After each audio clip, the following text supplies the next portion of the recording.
Assalamualaikum warahmatullahi wabarakatuh. Halo teman-teman, perkenalkan nama saya Nadila dengan NIM 2023-0501-03-021 dari jurusan Manajemen Bisnis Syariah Fakultas Ekonomi dan Bisnis Islam Institut Agama Islam Negeri Kendari.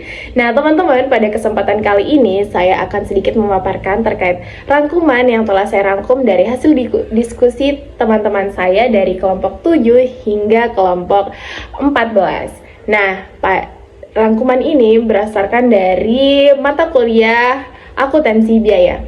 Tanpa berlama-lama, mari kita simak penjelasannya. Check it out. Oke, baik. Untuk materi yang pertama, yaitu materi dari kelompok 7 dengan judul Joint Product and By Product. Nah, teman-teman, joint product sendiri merupakan dua atau lebih dari produk yang dihasilkan secara bersamaan dari suatu proses yang sama atau dari suatu proses produksi yang sama. Nah, ini menggunakan bahan baku, tenaga kerja, dan juga fasilitas yang sama. Sedangkan untuk byproduct ini merupakan produk sampingan atau sekunder yang dimana dihasilkan bersamaan dengan produk utama dalam suatu proses, atau bisa kami bilang byproduct ini merupakan sisa dari produksi joint product atau produk utamanya. Nah, untuk materi yang kedua yaitu dari kelompok 8 dengan judul materi Just in Time. Di mana Just in Time ini adalah filosofi yang berfokus pada produksi barang yang ketika ada permintaan dan dalam jumlah yang dibutuhkan, sehingga mengurangi pemborosan dan meningkatkan efisiensi. Nah, tujuan dari Just in Time ini sendiri yaitu untuk menghasilkan produk apabila diperlukan dengan kualitas yang disesuaikan dengan permintaan dari konsumen. Dan selanjutnya itu materi yang ketiga dari kelompok 9 dengan judul Material Controlling atau pengendalian persediaan. Nah teman-teman, material controlling adalah suatu aktivitas yang menetapkan besarnya persediaan dan memperhatikan keseimbangan antara besarnya persediaan yang disimpan dengan biaya-biaya yang ditimbulkan. Nah teman-teman, dalam material controlling sendiri memiliki beberapa metode yang digunakan. Di antara lain, metode yang pertama yaitu metode Material Recruitment Planning, di mana metode ini merupakan komputerisasi sistem persediaan seluruh bahan yang dibutuhkan dalam proses konversi suatu perusahaan, baik usaha manufaktur maupun usaha jasa. Yang kedua, ada metode Economic Order Quantity, nah di mana metode ini adalah jumlah pemesanan yang paling ekonomis, yaitu jumlah pembelian barang, misal nih bahan baku atau bahan pembantu lainnya yang dapat meminimumkan jumlah biaya pemeliharaan barang di gudang dan biaya pemesanan setiap tahun. Dan metode yang ketiga yaitu ABC Analysis atau Activity Based Costing. Nah, analisis ABC ini adalah metode untuk klasifikasikan barang berdasarkan peringkat nilai dari nilai tertinggi hingga terendah dan dibagi menjadi 3 kelompok besar, yaitu disebut dengan kelompok A, B, dan C. Selanjutnya metode yang terakhir adalah metode FIFO atau First In and First Out. Nah, metode FIFO ini adalah metode penentuan nilai persediaan akhir yang didasarkan pada anggapan bahwa barang yang paling dahulu dibeli adalah barang yang paling dahulu dijual. Selanjutnya kita next pada materi yang keempat, yaitu materi dari kelompok 10 dengan judul materi Labor Controlling. Nah, teman-teman, Labor Controlling adalah proses pengendalian dan pengelolaan tenaga kerja dalam suatu organisasi maupun perusahaan yang bertujuan untuk memastikan penggunaan tenaga kerja ini dilakukan secara efisien dan efektif.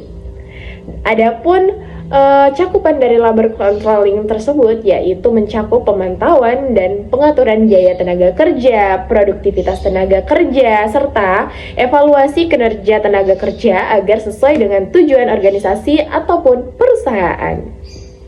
Nah, selanjutnya ada materi yang kelima dari kelompok 11 dengan judul materi Factory Overhead Controlling. Nah, teman-teman, Story overhead controlling ini atau pengendalian biaya overhead pabrik adalah proses pemantauan dan juga pengelolaan biaya-biaya yang tidak langsung terkait dengan produksi perusahaan, seperti biaya bahan baku tidak langsung, tenaga kerja tidak langsung, and then biaya pabrik lainnya seperti sewa, utilitas, dan juga penyusutan. Nah, teman-teman, dalam factory overhead pabrik, dia ini memiliki beberapa metode yang digunakan. Yang pertama, ada metode plant trade rate atau tarif tunggal, di mana perusahaan hanya menggunakan tarif biaya overhead pabrik untuk pembebanan biaya overhead pabrik ke pesanan maupun produknya dari awal proses sampai akhir. Selanjutnya untuk metode yang kedua yaitu department rate atau tarif departemen, di mana perusahaan menetapkan tarif biaya overhead pabrik untuk setiap tahapan atau departemen produksi yang ada di dalam perusahaan. Dan metode yang terakhir yaitu activity rate atau tarif setiap aktivitas. Nah, perusahaan menetapkan tarif biaya overhead pabrik untuk setiap aktivitas yang terjadi di dalam pembuatan produknya. Next, ada materi yang keenam dari kelompok 12 dengan judul materi departementalisasi biaya overhead pabrik. Nah, teman-teman, departementalisasi biaya overhead pabrik merupakan proses membagi pabrik menjadi departemen-departemen atau pusat biaya yang lebih kecil untuk tujuan mengalokasikan dan pengendalian biaya overhead pabrik yang lebih efisien dan efektif. Adapun tujuan utama departementalisasi biaya overhead pabrik adalah untuk pengendalian biaya dan ketelitian penentuan harga pokok produksinya. Nah, lanjut di materi yang ketujuh dari kelompok 13 dengan judul materi penetapan sistem biaya standar dan analisis varian.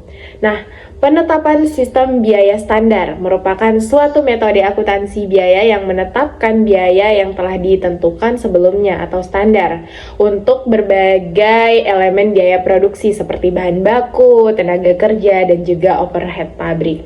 Nah, tujuannya adalah untuk membandingkan biaya aktual dan biaya standar guna mengidentifikasi penyimpangan dan melakukan pengendalian biaya yang efektif dan efisien.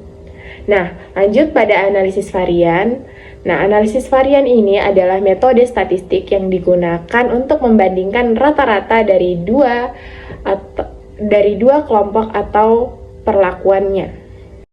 Nah, teman-teman, kita udah sampai pada materi yang terakhir, yaitu materi dari rekan-rekan kelompok 14 dengan judul materi analisis biaya pemasaran. Nah, teman-teman, analisis biaya pemasaran merupakan proses pengevaluasian semua biaya yang terkait dengan kegiatan pemasaran suatu produk atau layanan. Nah, tujuannya adalah untuk memahami bagaimana sumber daya dalam cakupan uang, waktu, ataupun tenaga yang dialokasikan, dan untuk mengidentifikasi area di mana efisiensi dapat ditingkatkan. Nah, dalam analisis biaya pemasaran, mereka menggunakan beberapa metode. Metode yang pertama itu yaitu marketing cost to sales ratio, yang kedua return on marketing investment, yang ketiga ada activity based costing, yang keempat ada analisis dan interpretasi, yang kelima ada manfaat pendekatan ABC, yang keenam ada customer lifetime value. Baik teman-teman, itulah tadi pemaparan materi yang bisa saya paparkan. Lebih dan kurangnya mohon dimaafkan. Saya akhiri dengan wabillahi taufiq wal hidayah. Wassalamualaikum warahmatullahi wabarakatuh.